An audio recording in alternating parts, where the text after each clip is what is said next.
Top of the morning. Welcome. It's a wonderful and bright new day. And as gracious as we are, we love to bring you into our world every morning. A world where you get to relax, you're refreshed, and get into high spirits for the rest of the day. Now, we have no business with being just ordinary or plain or simple. We're constantly changing our narrative every single time. And we come up here with something new every morning. It's a lifestyle to keep up in the ante, taking that bar up. Welcome. It's a wonderful Thursday edition of Wake Up Nigeria. It's a beautiful morning. The sky is blue, sun is rising. Well, it was drizzling in some particular... It was black in some places and white at the end. The silver lining, just that scintilla of hope. That's what we bring to you every day. Now, we have so much lined up for you this morning. Stay glued and make sure that you don't miss out on any single part of the show this morning. I am Mike. And I'm Titilayo. So remember, you can use our hashtag WakeUpNigeria on TVC across all social media platforms to be a part of the show. Remember, you can also watch us live from absolutely anywhere across the world. Our mobile app is right there for you. All right, follow us. It's at TVC Connect, all social media platforms, and use the hashtag WakeUpNigeria on TVC to interact with us. Yes, so. Now, for what they're watching today, it's going to be really great. We're going to kickstart the day with book chats. You that with packaging, anything is possible. With packaging. Okay, why did you say so? Yeah, because when you think about it, if you celebrate something, if we on Wake Up Nigeria, for instance, say someone is a star, say someone is amazing, say they're the best in the world, there's a tendency people will pick up on that. And then, of course, when you speak positivity into somebody else's life. So you're talking about what Dubai did with the 75 faces. I understand what you mean. That is wonderful. It's well packaged. That is wonderful. We have one of the faces of anti-W, which what do you call now? Faces of Calabar, which... Wow, my... By the way, how are you doing? You're welcome. Great. I love the... what's that now? Exaggerated sleeves. Oh, wow. Exaggerated sleeves. Yeah. I like that. So, and my latest collection is about meshing different Ankara fabrics, different Ankara patterns together. Amazing. All right. All right. Well, honestly, an exaggerated piece of fabric might not be enough to protect you from the rain. Jesus Christ. But hopefully, let's go to weather. We'll find out that it's going to be sunny. Good morning and welcome to the news on Wake Up Nigeria. I am Kelly Egiga. We're staying with the directive of President Muhammadu Buhari to cabinet ministers asking those seeking elective positions to resign. This directive is now yielding results as the Minister of State for Education, Emeka Nwajuba, has adhered to that instruction and has now resigned his appointment. That was according to the Senior Special Assistant to the President on Media and Publicity, Garba Shehu. Other ministers affected by the President's directive are Rotimi Amechi, Minister of Transportation, Godswill Akpabio, Niger Delta First Minister, Dr. Chris Ngige, Labor and Employment, Ogbonnaya Onu, Science, Technology and Innovation, and Emeka Nwajuba, Education. Others are Timipre Silva, Petroleum Resources States Minister. Others affected by the directive are Minister of Justice and Attorney General of the Federation, Abubakar Malami, and Minister of State for Mines and Steel, Uche Oga, who are governorship aspirants in Kebbi and Abia states respectively, as well as Minister of Women Affairs, Pauline Talin, was declared interest to contest for a senatorial seat in Plateau State. And on the international scene, Israeli forces have shot dead Al Jazeera's veteran journalist Shireen Abu Akleh in the occupied West Bank. That's according to the Palestinian Health Ministry. Abu Akleh, a TV correspondent for Al Jazeera Arabic, was shot in the head on Wednesday while covering Israeli raids in the city of Jenin in the northern occupied West Bank. She was rushed to a hospital in critical condition, where she was declared dead shortly at 7:15 a.m., according to the ministry and Al Jazeera journalist. The 51-year-old was wearing a press vest and was standing with other journalists when she was killed. Another Palestinian journalist, Ali Al-Samoudou, was also wounded by a bullet in the back. Al Jazeera, in a statement, said Abu Akleh was assassinated in cold blood and called on the international community to hold Israeli forces responsible.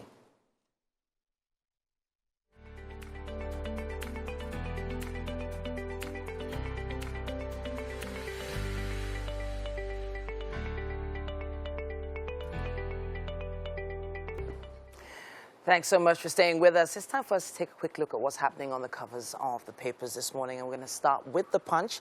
Today is Thursday, May 12th, 2022. Starts like this. Ministers exit ahead primaries. Buhari bows to pressure. APC panel may demand resignation letters. Nwadriba Onu Akpabio tender resignation. Malami Ngige retains seats. Action belated. Could have saved the nation from drama, sans berate Buhari. Beside the masthead there, it says Electoral Act. Reps say status quo remains. Appeal court voids judgment. ASUP declares 2-week strike. It says decision considerate. Right at the top there, 19 days after SIM ban, NIN registration hits 80.7 million.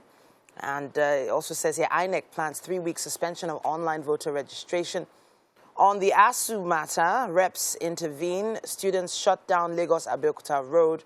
And on 2023 elections, unlikely Nigeria progressing to anarchy, according to Falaye. That's what we have on the cover of The Punch. We also have The Nation newspaper with us this morning. Quit order. How Buhari shocked ministers at FEC. Nwadriba's resignation sparked presidential action. President unhappy with Emefiele's court case, and Akpabio Onu exit. Right below the masthead there, it says appeal court declines to okay 246 million naira for crashed victim, Deji Falaye's family. Tinubu optimistic on ticket. Ex-Lagos governor submits nomination form. And it also says here, Nigeria, South Africa, 12 others begin cross-border securities trading. Right at the top, government moves to restart talks with ASU. And it also says appeal court sets aside ruling avoiding Electoral Act 8412. Nigeria's GDP rises by 3.4%, according to NBS. An army general missing, 6 soldiers killed in Taraba bombing. That's what we have on the cover of The Nation. We have the Daily Independent newspaper with us as well. Primaries. Appeal court insists political appointees says they won't be voted for, can't be candidates for election. Sets aside judgment voiding Section 8412, sees provision as illegal. Right at the top on strike, it says Buhari's COS holds meeting with ASU, NASU, others today. And NJC issues policy direction on handling political election-related cases. Recommends appointment of 49 judges. Story starts there and wraps up on page 6. What else do we have here? ASUP set to go on strike, gives federal government 2 weeks ultimatum. And reps amend the Electoral Act to allow statutory delegates vote at primaries. Let's see what else we have here. Right at the bottom, it says, 1 dies as gunmen attack JAMB officials in Lagos hotel. That's what we have on the cover of the Daily Independent, and that's all we have time for when it comes to the papers. We'll take a quick break and be back with more. And we're in the kitchen, guys. Okay. Only 5% of the world's population has ever been in a plane. Interesting. 5%. Back there, yeah. Okay, so today we're talking police harassment. Of course, this is an offshoot of a video made by actor Aka. And yeah, Akadani. And 1 or 2 other videos have also, made their way online. Yes, about how the police have been, high-handed with the way they've started. After the whole NSARS and all of that, and then reformation, as it were, to the police system, and then of course SWAT. So he made mention that these particular people were wearing SWAT uniforms. They were not in a marked police vehicle. They were using some form of maybe a commercial vehicle or something, which of course is a problem. There were over 20 of them. It's not like the road was well. Yeah, according to him. And this is if you are heading onto Ring Road. If you're coming down from 3rd Mainland Bridge, Ring Road, and you want to head into Osborne. Yeah, Ikoyi. Osborne into Ikoyi. And so there's a particular spot there. And what really got my attention from the video was that he said they were trying to move him into a dark spot, into the road that turns round into VI. So you go straight down this way, Ikoyi. And they said they were trying to get him to move there. That he got alarmed. Why would you want me to go into a dark spot? shouldn't we be here? Yeah. And then, of course, someone saw him. I don't think they recognized him. He had ID cards and he had videos and all that to show. Yeah. He said when they stopped him, he had to drop everything. But there was something remarkable about what he said. He said, what if I didn't have anything to identify me? Yeah, yeah. What will happen? He saw other people there who were being moved away and all that. They were taken and all of that. And that also scares me for people. You understand? What if somebody doesn't have an ID card? What if somebody is not, I mean, we have over 60% or 70% of our youths unemployed. So that means that they will not have any means of identification by a workplace. What if I meet that kind of a person, a young boy who's trying to make ends meet, who, you know, what happens then? Yeah. This was somebody who could identify himself, and he made mention. So I thought about it. What if I get into that kind of a scenario where I don't have any means? How am I going to go? Yeah, it's actually a very scary thought, but having ID is like one of those first rules that, well, young people need to just make sure they abide by. Even I tell my siblings, you know, I tell cousins, friends, young people, just make sure you have some form of ID, get something doing. Even people that are into all sorts of trade, I'm talking about maybe carpenters, plumbers, they always make sure they have their materials with them to prove that they are working, that they do something. Now, back to the issue of the harassment. There was a particular time where some particular parts of the road were considered unsafe, and they were calling for more security in some areas, right? So where do you find, where do you draw the line? Do we want security? Do we want them to be on the roads? Do we want them to actually check people? Or do we want them to completely stop? There's a reason why I'm saying this. I understand. Because of people who have also been through robbery situations in places like that. Okay, so that's my question. This begs for a lot of questions and a look into, this basically just also amplifies a few other issues that we, even as human beings, face here in Nigeria, or yes, on a regular. And I mean, we are constantly, so let's forget about let's put the police aside for a minute. But we're even constantly faced with disrespect, or utter violation of our human rights. Whether it is the police, whether it is, you know, the government, in one form or the other, our human rights are often, you know, trampled upon. Yeah. Now, to the police reform, to the police force, there's always been that call for police reform. Funds being, you know, that's total police reform. There's always been that call for it. Is the government doing anything in that regard? First of all, those are questions that need to be asked, because I feel like it begins with the government. If they are not doing anything about it, it gives people this, you know, individuals. I don't know, I really do not, I wasn't there, but based on what Aka and other people who have been faced with such harassment cases have shared with us, in what ways are they? Okay, maybe now the question we need to ask is, at what point does it become harassment? I wanted to sort of give it's really wrong to compare it with other countries, but the truth is, in the US, the average black man will not have the opportunity to bring out his ID card to show them that he is working somewhere. Well, that's another. I'm just trying to say. That's another. It's a whole. I'm just saying. We're talking about identity. That's racism. Yeah, that's another. That's I hear racism. You, but I'm just saying, the issue of ID, being able to present yourself as somebody that works somewhere. Because to be honest, Mike, the questions I would actually like to even ask Aka is, what were the questions that were being asked? So first off, why were you stopped?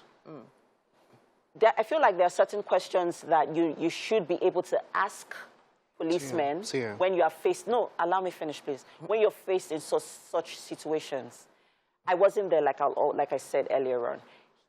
Yes, he could have felt, you know, attacked. It's possible. He could have anything. I really, to be honest, I really don't know how to. I wasn't there, but I feel that this just calls for the need for a police reform.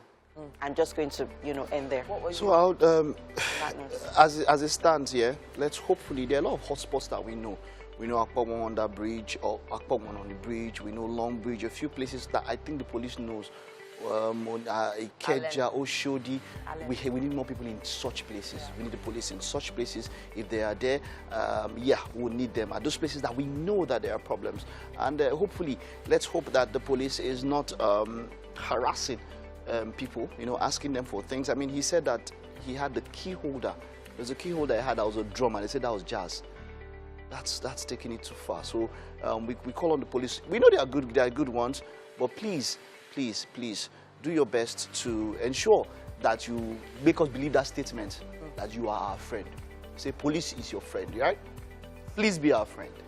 At this point, we're going to take another quick break and be back with more. Wake Up Nigeria continues. Okay, that was quite intriguing. It's the first time, I must say, that we'll have a book chat, and it's a trailer that introduces that book chat. I feel like it's a blockbuster movie coming up in the cinema. But hey, come on, it's Akin Bogo in the house. You are welcome. Thank you, Author. It's a thriller novella, Waste of Sin and Blood in the Water. 2 in 1. Yes, it's 2 in 1. You know, this is, and both of them come from the other sides and all of that. Are the stories related, first of all? No, they're completely They're completely different. stories. So why did you decide to put 2 books in one particular, you know, in one package? Because the book itself, the story, is a novella, which is basically short reads. Stuff you can read while you're on flight from Nigeria to the UK or anywhere else. So you can sit down and read it in 4 or 5 hours. So having 2 of them in one allows you to have the pleasure of 2 for the price of 1. For the price of 1, okay, I like that. Okay, let's start with Waste of Sin. You have, you just showed us that now. Right. It's a thriller, right? Absolutely. What are you trying to do with this? They're all fictional. Were they inspired by real-life events or entirely based on your imagination? Okay, so I think it's a blend of both. Most authors have to borrow from the experiences, wherever it is they've been through, interactions with people and the rest of that. So it's basically a fiction story, but borrowed from a lot of characters people have met around, fused into one, and those characters are based on, you know, my experiences with them. I have here 2 men, 1 woman and half, and the secret. Julia and Stephanie live in 2 different worlds, but stem from a single past and are controlled by a medical condition. Each woman springing up when the spells occur. Julia is fine with her blood relationship with Danny. Stephanie is enlivened with her erotic affair with Alex. Okay, so just give us an overview. What is it with Stephanie and Julia? All right, so the interesting thing about Waste of Sin is that it highlights a particular mental condition, which is called DID. Okay. Dissociative identity disorder. Now, it used to be called multiple personality disorders. Maybe when we were growing up years ago, we used to say multiple personality disorder a lot. And Julia and Stephanie is the same person. All right, so she switches an alter and, you know, a core personality. So, but it's triggered by a trauma that she may have had while she was much younger. In fact, the story talks about a trauma that she had that has caused her to have an alter. It's a way of coping with that trauma that she had in her past life. So the book tries to draw some sort of connection with DID and create awareness for it. So I like that, creating awareness. How much is it, how important is it that we don't stigmatize people who maybe go through such an issue? Yeah, mental health basically here in Nigeria is still, you know, not well, you know, it's not so popular somewhat as it is elsewhere, like in the Western world and first world countries. I know that there are a few private companies that are coming up and trying to provide access to it. There's a lot of stigma with mental health. There is. There is. Things as easy as depression, people switching, you know, alters and personalities. Those things go unnoticed, and people can carry the entire lifetime, and they never just get any sort of treatment for it. You know, so we need to create some sort of awareness so that people are conscious of the kind of illnesses or mental disorders that they are having. Narcissism, for instance, is something popular, but people don't realize it. Yeah, well, social media has aided that. Oh, well, social media has aided narcissism a So lot. it's coming out, people are speaking from their own perspective. There are no clinical conversations around how you can spot those things. Exactly, or the kind of clinical treatments you can conversations, have. because we are from, our culture would rather ascribe it to spiritual. Yes, to a you know, spiritual it's the easy- cause and all that. It's the easiest way to put it. They say the things you don't understand, you know, make it look like it's mysterious. Okay, but I don't want you to give us spoilers though. Hopefully we have some sort of resolution, and Julia and Stephanie, really it all ends well, even though that's not always how it does in life and in books, right? Now, Blood in the Water. Now this one seems more like This one seems more like horror than just a normal thriller. Yeah, Yes, right? it has. It's not really horror, yeah, but it's a thriller as well. It tells a story of just 24 to 30 hours, something that happened within 30 hours. Okay. You know, so I borrowed from experiences from a few people and then created a bit of story in it. It's a fast-paced book, and it would, every page, every chapter turn would, you know, would amaze whoever is reading it, because you can't tell what's going to happen next. Well, you know, I was talking to someone. I said, yes, there's a prevalence of books now. We have books on self-help. We have a lot of, but we don't see so much of fiction and stories like this. Right. You know, I think they were more prevalent in the days and all of that. How? Let's talk about your origins as a writer, as an author. Right. What influenced you to write stories like this? Okay, well, I think I wrote my first unpublished work when I was 10. I run a blog at kenyakinbook.com, and on that blog, I wrote about my first journey into writing.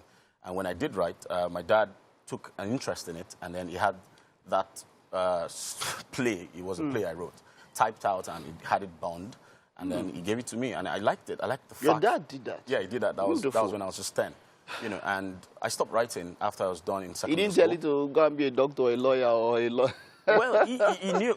By the way, my first degree is in civil engineering. So, yes, I have a proper grounding. Yeah? Wonderful. But I abandoned the writing thing during that period because I thought I would face my career and move up that ladder. But somehow, somewhere, after 22 years, and I had a call from a friend who said he had thought I would have written a lot of things by now. Wow. You know, so I said, okay, you know what? I'll start writing again. So I started in 2019. And then I started my blog, and then I started writing on a daily, weekly basis. What does this do to you? It's liberating. Is it liberating. Absolutely I like that word, liberating. How so? Well, so, you know, you swim into a world of your own that you created. You're speaking on issues, opinions. You're putting your thought out there, which is based on experience, things you've seen, read, knowledge that you have, and you're sharing it because it looks like the generation we have after us do not really interact, you know, physically. They prefer to go online, read, check on Google how to do this, how to do that. So if you put those things there, they can at least get the experience others have had and then quickly learn up and understand what's going on. Right now, you spoke about being online. Now, can people access this online, a PDF copy? Because, like you mentioned, I mean, on quite a number of online sites, Amazon, you can find it on Amazon, you can find it on and they can access this. All right. Wonderful, wonderful. Is this your first published work? Interesting, is my second published work. I published one last year. It's called The Prisoner of Fate. And it did pretty well. It's in most of the walk-in bookstores you can find in Lagos. All right. You can order it as well online. Wonderful. Thank you very much. I would recommend this as a good read, something for you to just relax and chill, like I said. Absolutely. This kind of things, and considering that it addresses issues, salient issues in the society now, this is something that would make a good read for anyone. Absolutely. Thank you, Akin. Well done. Thank you, Mike, more breeze to your elbows. Thank you so much. So, but you combine this while you still professionally do work as an engineer? Yes, I do professionally work. Extremely busy, actually. Okay. Yeah, but on the weekends, I make time out in the mornings, Saturdays and Sundays, and I set up my laptop and then I write. Wonderful, Akin. He is wishing you the best. Thank you so much, Mike. Someday maybe we are J.K. Rowling or something like that. I'll be glad to be. Wonderful. Thank you, Akin. All right, that was it. That was it, 2-in-1. You can go get it out. But then let's head over to Titi. Let me do this like Titi now. This was, they said, a waste of sin, but I'm definitely sure that Titi is not wasting any ingredient in the kitchen. Titi, how you doing? All right, so we're in the kitchen with Chef Chudo. Welcome to the show. Thank you. All right, so we have quite a bit of work to do here, but let's tell everyone what we're making today. All right. So we are making parsley butter yam. Parsley butter yam? Yeah. Okay, all right. With vegetable sauce. With vegetable sauce. Then paired with pan-seared salmon fish. Wow. Okay, I'm going to stop you right there. Paired with pan-seared salmon. Yeah. First of all, really, salmon on set today has just blown my mind. I love salmon as a fish, and I can't wait to see what you do with this right here on set. But let's tell everyone the ingredients that we're going to need to put this together. Okay. A lot of different types of fish here. Yes. Yeah? Okay, let's start from here. So this is smoked mackerel fish. Okay. And then this is salmon fish. And then this is smoked catfish. Smoked catfish. That's the dried one. The dried one. Yeah. And then? This crayfish. So a lot of different types of fish all going in here. Yeah, the vegetable sauce, what pops it out is the different blends of fish. Okay. That's what pops the vegetable out. Okay, fantastic. Yeah. All right, so I've noted some of the vegetables here. This is parsley. Parsley, yeah. So when you say parsley butter, those two combined must have a particular flavor you're trying to achieve. Yeah, actually, sometimes people always try to watch their weight, and then they also want to eat good food. Okay. So the yam has the starch, and the parsley helps you to balance the... Okay. This is stock cubes, yes? Yeah. The powdered version. Yeah. Some salt there. Then we also have this. What's this? The Cameroon pepper. Cameroon pepper. What have you done to that pepper so far? Actually, actually pounded it with the native way. Pounded it? Yeah, because it has this punch taste it gives when you actually pound it than blending it. Yes. So you just, pounded it in there? Okay, all right, fantastic. The crayfish we mentioned earlier. Now, this is vegetable oil. Yeah. Any particular type of vegetable oil? Is it sunflower or anything like that, or just basic vegetable oil? Basic vegetable oil is fine. Fantastic. So this yam, you've already done the slicing and dicing. I love the rectangular shape you've put together here. So what do we do with this yam? So we're going to boil it up. All right, let's go ahead. Let's go ahead. Let's get started because we know that the yam needs some extra TLC. All right, so I'm really liking the thickness of this yam. Thank you. I'm loving it. How long do you think that's going to stay on heat for? 20 minutes. 20 minutes? Do we add anything to the water? Just a bit of salt. All right, fantastic. All right, about 2 teaspoons of salt going in there. So what's next? So we're going to add our vegetable oil. Okay.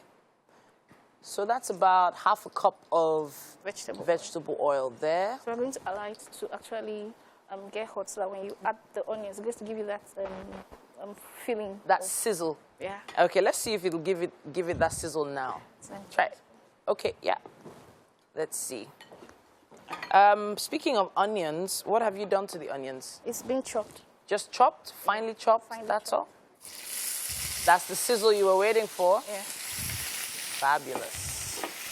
So the next thing I add is the pepper. Peppers. But that is a lot of pepper, though.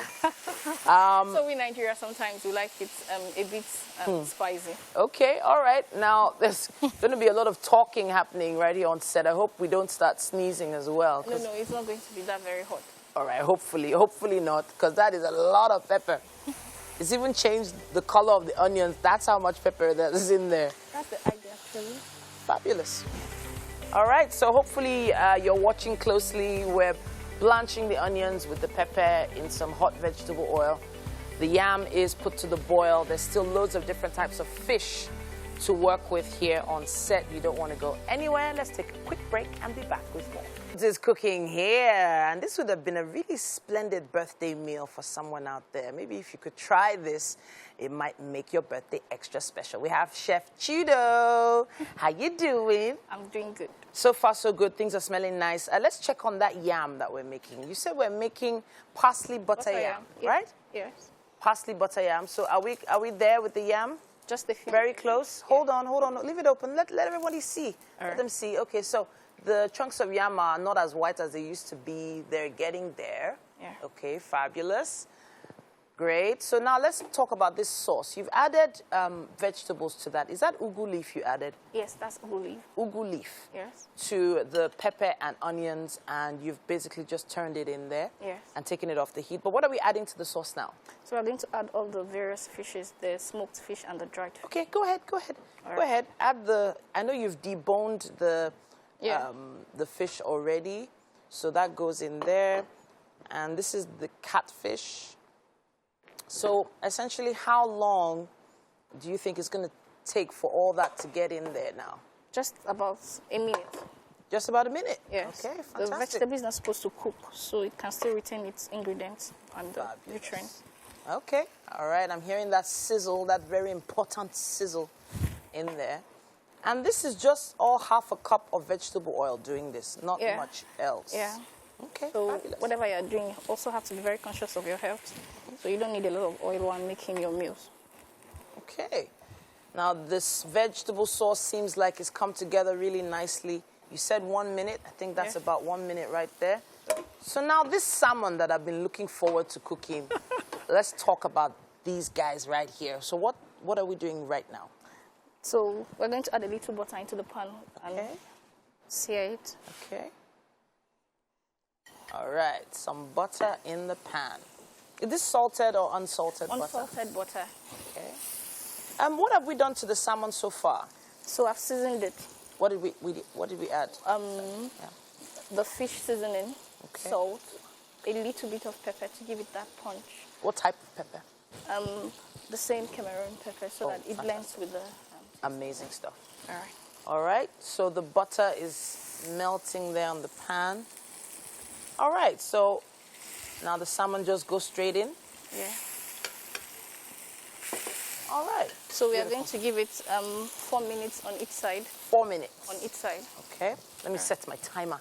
All right. Okay, 4 minutes on each side. But what are we supposed to be really careful of when we're making or pan-searing salmon? Okay, first of all, it's not supposed to cook through all through. Like, you're supposed to still have it still crispy, and then when you open while eating, you still get that feeling of What? fresh fish. Fresh fish. Yeah. So, you know, in Africa, or let's say Nigeria, we like to fry our fish all the way down So to that's why I said 4 dry. minutes. If it was not for us, Yeah. 2 minutes is enough. Really? Yeah. Okay. 2 minutes. So for the Nigerian factor, So internationally speaking, 2 minutes is 2 enough. minutes is enough. 4 minutes is because of the Nigerian factor. Nigerian factor. All right, then. I'm looking forward to tasting that, I have to say. But we're doing parsley, butter, yam, and vegetable sauce here with Chef Tudor. Thank you so much for joining us. Thank you. Stay with us. We have quite a lot coming your way right here on Wake Up Nigeria. You do not want to miss it. Now, welcome back. Thank you for staying with us. We had a wonderful tech discussion last week, and of course, we had to have an encore. Now, we have Blessing Manafa. She's a highly enthusiastic and motivated data analyst with particular interest in marketing communications, strategic partnerships, and business development. And today, we're discussing digital literacy. What is Africa doing with technology?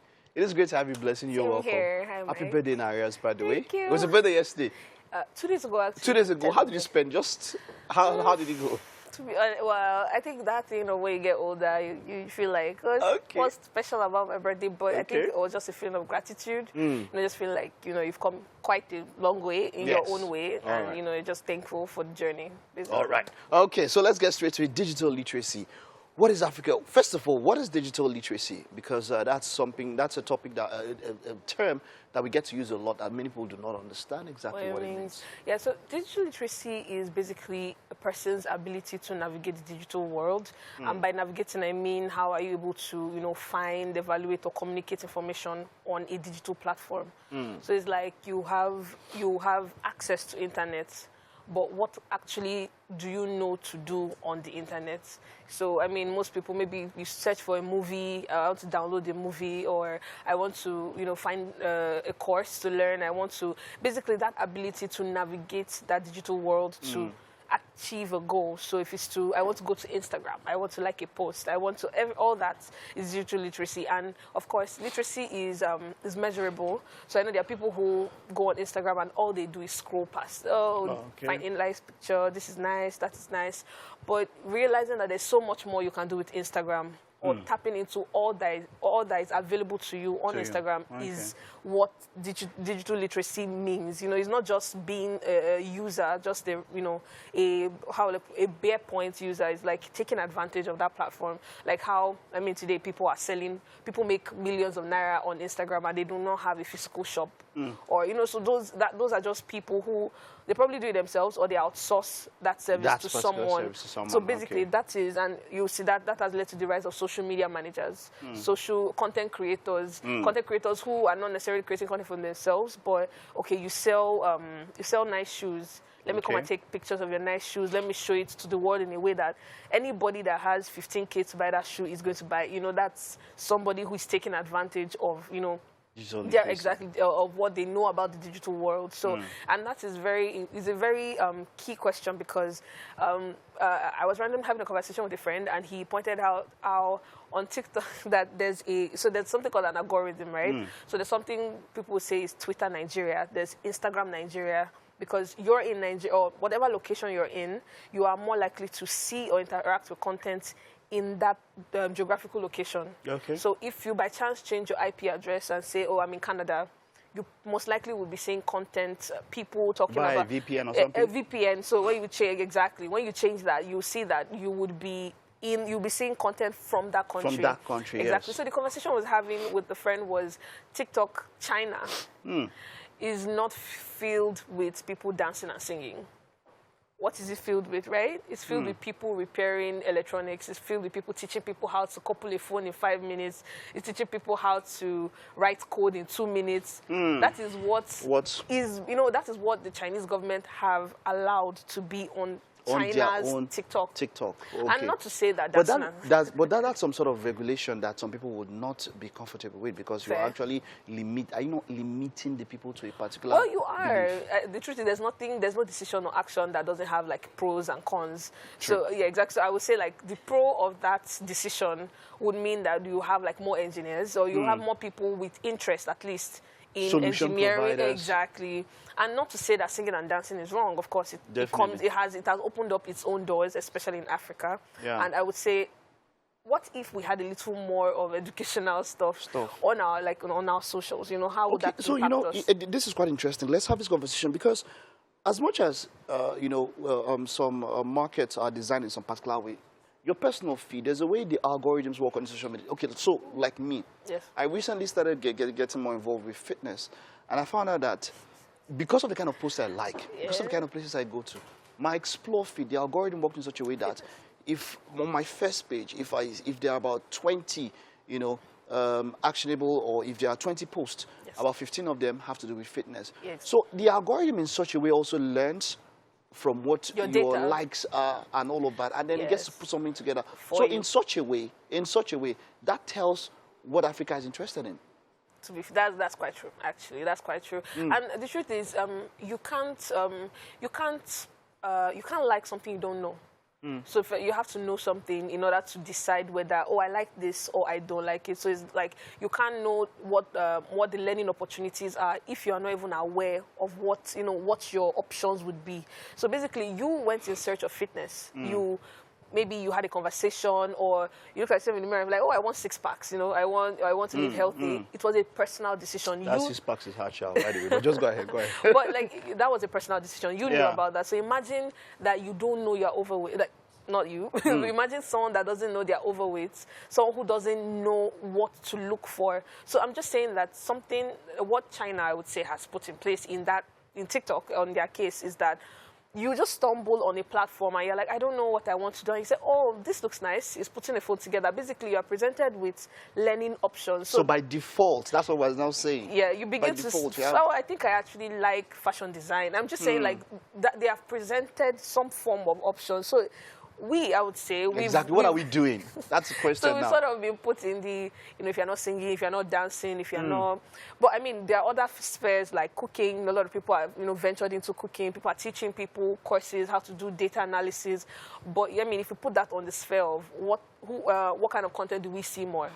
We would all... And, one other thing is that even content creators like you, who are maybe involved in tech, in automobile, in other industries, they are now forced, in quote, to put out their content via dancncing. So they have to now, even when they're talking about tech stuff, they have to find a way to dance and, make it kind of fun, because maybe that's what we understand. And I mean, it's not a bad thing, I have to say. It's not wrong. It's not wrong. It's just, I mean, if you want to compete on like world's level, want to see what is the world doing versus what is Africa doing. I mean, I've talked to people who did not know their iPhones could edit their own pictures without downloading an app, or people who didn't know how to join a Zoom call or how to mute their call. So the point is, it trickles down. Digital literacy trickles down. It's not just social media, engaging with social media. It's your day-to-day, or you want to calculate something and you have to use paper. You don't know that there's a calculator on your phone. There are a lot of, I don't think people or Nigerians or Africans are taking advantage of, the full scope of what is even available. We might say we don't have much, fair. But what we do have, the question is, what have we done with those things? Okay, you have a laptop that can't do everything, but the one that it can actually, get done. Can you code?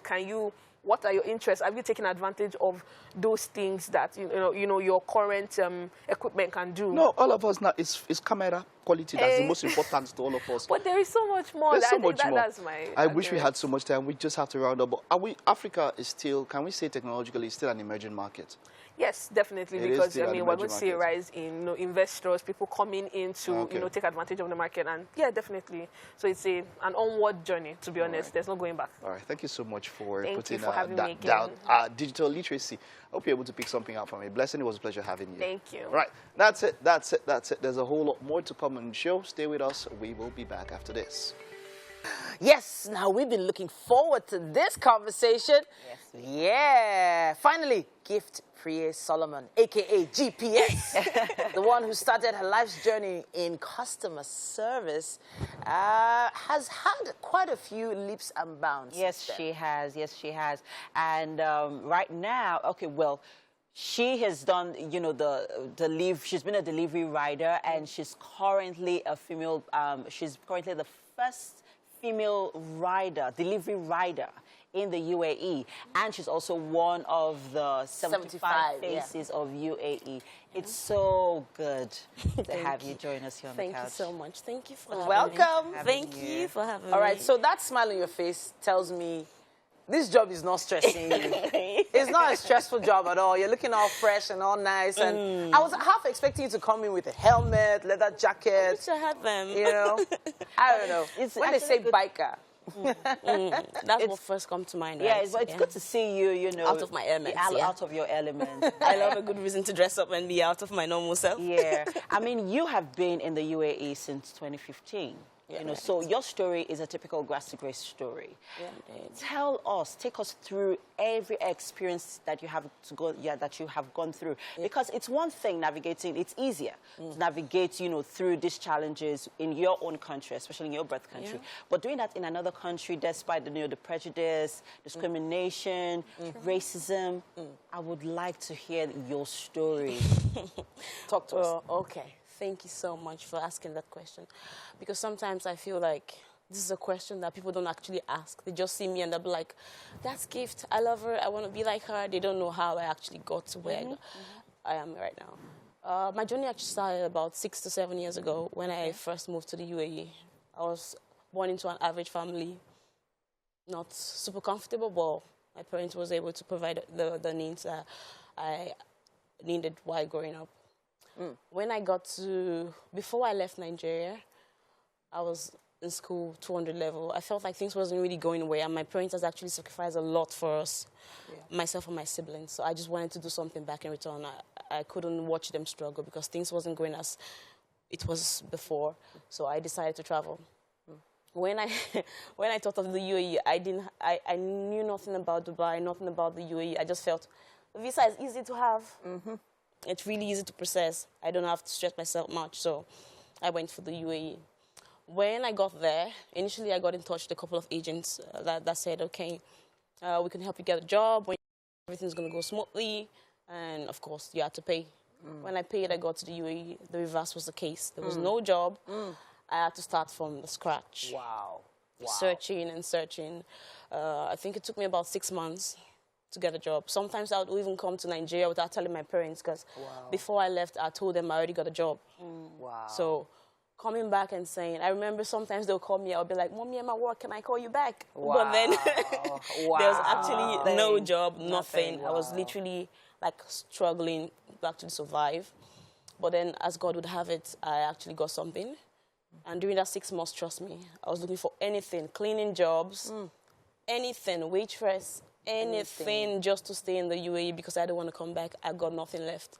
So eventually I got something. I got this friend of mine that works with a pizza company, close to a pizza company. So she told me like, okay, girl, we always go there to have pizzas because we get discounts. So, of course. So on this day when I got, she told me, okay, girl, the HR usually comes here to have meetings. Would you like to be interviewed? I was like, are you kidding me? Of course I want to. And then they asked me. Of course, I had to forge a CV. Meanwhile, I've never worked in my life before in Nigeria. I was literally living on my parents' for survival. I mean, you even dropped out of school. Yeah. Yes, I did. Yeah. So I had no experience, no qualification, nothing whatsoever. Wow. So eventually I got interviewed. They asked me, have you worked in the kitchen before? I said, yes, I have. Wow. anything. I just need to stay in this country. And then, yeah, I got the job as a phone operator, which was literally like taking the phone, taking orders on the phone, talking to customers, and sometimes helping the kitchen. So with time, I was promoted from a customer service personnel to supervisor, from there to an assistant manager. And then I was all chilling.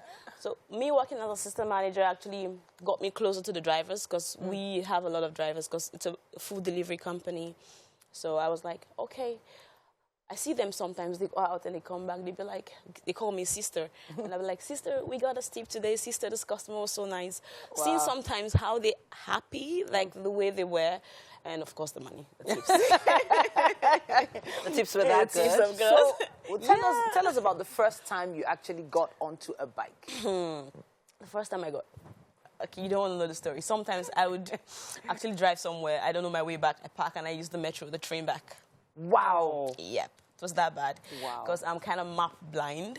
Wow. And it's scary riding on the bike, honestly. So sometimes I had that for a couple of months, and eventually I started warming up to riding. And sometimes I go on and people, they keep hanging like they don't have patience, right? They're like, wow. move. It's terrifying, but right now I'm comfortable. Of course, I'm comfortable. Of course, and then suddenly you're recognized as one of the 75 faces of the UAE. So that feels like a very big leap and jump. In fact, hop, skip, and jump. I know, right? And I believe you're the only Nigerian in that list. Yes, actually, yes. So first, when I got the call, my company called me and they'd be like, Gift, HSBC wants to do something. You were featured. I was like, 75 faces. Are you serious? Of the UAE, a country I came with just $300 with nothing on my name. And right now I have a platform where I am one of the 75 faces. Like one of the people that's actually contributed to the success. The economy. Like, that's like something. Yeah. Wow. Initially I was dumbfounded. And I was like, okay, Gift, own this. You've like... Yeah. So most times when I want to feel less confident, I just think about the years I've actually struggled. So it gives you that confidence. I know that you're not actually you're one of the Nigerians, and congratulations. I mean, thank that you. is a huge step. And but like actually, what are the challenges that you are going through right now as a female in that space, because it's a male-dominated field? Indeed. So how are you thriving in pulling through every single day? I know that you're passionate about it, but then there has to be something that keeps you going. Yeah, actually, so sometimes I want to break down, I want to give up, because trust me, it is beyond this. The job is actually quite demanding, and for me, being a Nigerian and also being a female, sometimes I see, and then I see my news somewhere, and some people comment, okay, this means cold pizza, because people feels like, okay, ladies are always slow. Wow. So they were like, this means cold. So most times I find myself, I keep wanting to prove myself. Like, I want to keep being in the position I am right now. I want to prove that, okay, this is not just a man's job. A lady can actually do it if. So it's something that keeps me going, because I want to keep on proving myself. And also, I just love the idea of being able to do something, because there are a lot of jobs that people think that are tagged to men, which is not actually the same, because the economy or the country, the community actually give equal rights to everyone. But people ladies they don't come out because they feel like, okay, this is a man's job. So me being able to like break through is something that I feel. I've been thinking about it. Sorry, darling. In a year that the theme is about breaking the bias as a woman, very doing amazingly well. So I'm actually wondering, and I know people at home are probably wondering, they put you on the list of 75. Did they give you money? Okay. And if yes, how much? But that's what I'm just saying. Okay. What were the benefits that came with being on that list?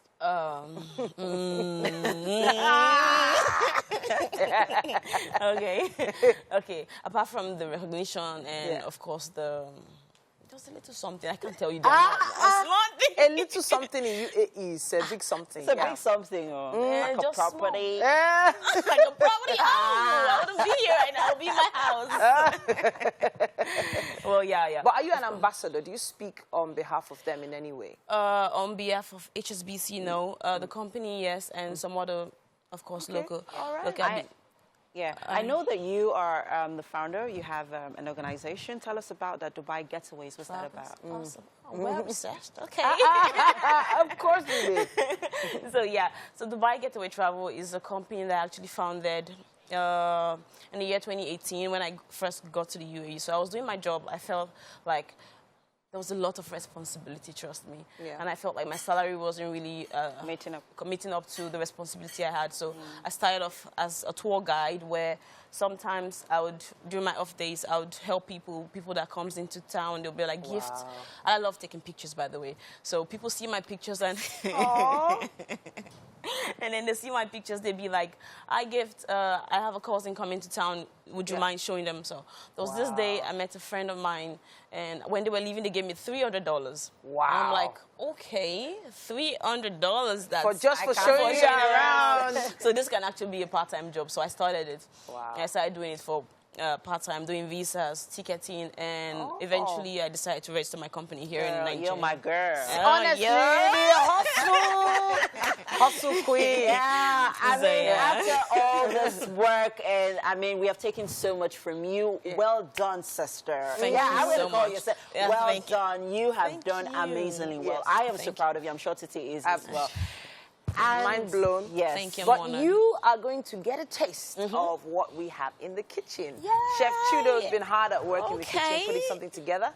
So let's take a do quick this. stroll. No, two of you should sit down. Don't worry. You should sit down. Okay. Mike, I really? get to eat alone. Oh, sorry. Wow, Sorry. Mike. Two of you should sit down there. Really? Mike, wait, hold on. I think you should sit down. You still wanted to come. Have a seat. Have a seat. Thank you. Have a seat. Hello, chef. So we have this wonderful, thing. Good morning. And we put this up here for you. 1 second. Wonderful. Let's adjust you just a little. Okay. Let's move your seat just a little here. Okay, there you go. Take a seat here, right there. Go ahead. Go ahead. Ooh, that looks good. It does. Awesome. That looks really good. Okay, so chef, can you just tell us how we... Talk to us about this, chef. All right. This is a butter parsley yam, Okay. and it's paired with vegetable sauce and topped with salmon fish. Topped with salmon. Yes. Okay. So, Looks good. have you ever had yam and salmon before? Honestly, no. Yeah, I think so. Yeah, all right. So, have a taste and tell us exactly what you think. Okay. Go ahead. Oh, it looks so good, though. Yeah, she does. Well done, Shudo. If I don't finish this, I'll get this. I'll take this home with us. Look at that. It looks so good. Okay. So what do you have in the vegetables? All right. Different fish. Yeah. The smoked fish, the dried fish. Honestly, this tastes really good. Yeah. Really good. You should try it. We're just trying to all calm down. Mike is standing here watching. On it. I'm telling you. Who's fixated? No, but at this point, we have to give a birthday shout out. Our very own Tope Mark Odige. Happy birthday! I don't know why I'm calling everybody my sister today, but it's all right. I hope I get some. That's another hustle queen right there. Hey.